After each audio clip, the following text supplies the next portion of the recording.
ایک عورت کسی بادشاہ کے محل میں کام کرتی تھی۔ ایک دفعہ ایسا ہوا کہ وہ بیمار ہو گئی اور محل میں نہ جا سکی۔ اس نے اپنے جوان بیٹے سے کہا کہ تم میری جگہ محل میں جا کر صفائی کرو، کہیں ایسا نہ ہو بادشاہ ناراض ہو جائے۔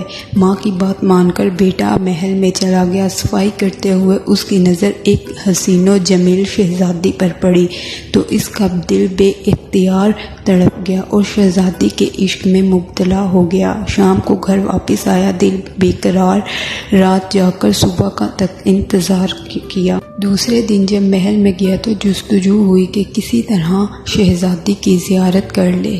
جب ماں ٹھیک ہو گئی تو اس نے کہا کہ تم محل میں نہ جانا، اب میں خود صفائی کر لوں گی۔ اب عشق کی چوٹ لگی تھی، آہستہ آہستہ بیمار ہونے لگ گیا۔ ماں نے پوچھا تمہاری یہ حالت کیسے ہوئی؟ تو اس نے ہمت کر کے ماں کو بتایا۔ ماں بیٹے کی بات سن کر پریشان ہو گئی اور اسے سمجھانے لگی، بیٹا اپنی حیثیت سے کہیں بڑی خواہش نہ کر بیٹھنا۔ اس کا عشق سچا تھا۔ ادھر شہزادی کے دل میں جستجو پیدا ہونے لگی۔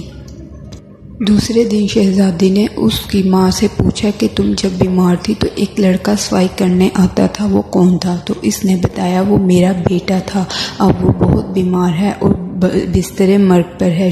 شہزادی نے پوچھا کیوں؟ تو ماں نے سارا واقعہ سنایا، بتایا۔ شہزادی کو بتایا کہ وہ ایک نظر تجھے دیکھ کر تیرا عاشق ہوا ہے، اس کی خواہش ہے کہ دوبارہ تجھے دیکھے مگر دیکھ نہ سکا، اب موت کے قریب۔ شہزادی نے ساری بات سنی۔ اس نے کہا میں چاہوں بھی تو اس سے مل نہیں سکتی۔ اس نے کہا کہ تم اسے کو ایسا کرے کہ بھیس بدل کر شہر کے دروازے پر جا کے بیٹھ جائے، کسی سے کوئی بات نہ کرے، اگر کوئی کچھ کھانے کے لیے دے تو کھا لے ورنہ بھوکا پیاسا بیٹھا رہے، کسی سے کچھ طلب نہ کرے، لوگ سمجھیں گے کوئی فقیر ہے۔ کچھ دنوں بعد جب اس کا چرچا ہو جائے گا، لوگ اس کی زیارت کو جائیں گے تو میں بھی اپنے باپ سے کہوں گی کہ شہر ایک فقیر آیا ہے، مجھے اس کی زیارت کے لیے جانے دے، اس طرح وہ مجھے ایک بار دیکھ لے گا اور شاید قرار مل جائے، تیرا بیٹا ٹھیک ہو جائے گا۔ میں بس یہ کر سکتی ہوں، کچھ میرے بھی بس میں نہیں ہے۔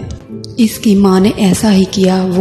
اس کا بیٹا بھیس بدل کر شہر کے باہر جا کر بیٹھ گیا دروازے میں کہ کوئی اللہ کا بندہ شہر سے باہر آیا ہے، لوگ اس کی زیارت کو آنے لگے۔ جب محل تک یہ خبر پہنچی تو شہزادی بھی اپنے باپ سے جو اجازت لے کر اس کی زیارت کو چلی گئی۔ بادشاہ نے یہ سن کر خوشی سے اس کو اجازت دی۔ اتنی عزت اور اتنی نعمتیں مل رہی ہیں، لوگ ادب میں میرے سامنے کھڑے ہیں، جو لوگ سچ میں اللہ کے فقیر ہو جاتے ہیں ان کا کتنا مقام ہوتا ہے۔ بس اس نے یہ سوچا، اس رات دل سے اللہ کی عبادت کی، اللہ نے اس کی آنکھوں کو اپنی معرفت نور سے سیراب کر دیا۔ صبح تک اس کی دنیا بدل چکی تھی۔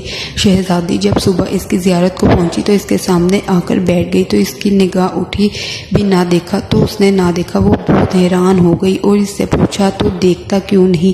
تو اس نے کہا کہ کیا دیکھوں، تیرا حسن نجاستوں سے بھرا ہے، میرے سامنے جنت کی وہ حوریں بیٹھی ہیں اس دنیا میں جن کی کوئی مثال نہیں ہے۔ جب شہزادی نے اس کی یہ بات سنی تو اس کے منہ پر تماچا دے مارا، تو یہاں تک پہنچا ہے تو صرف۔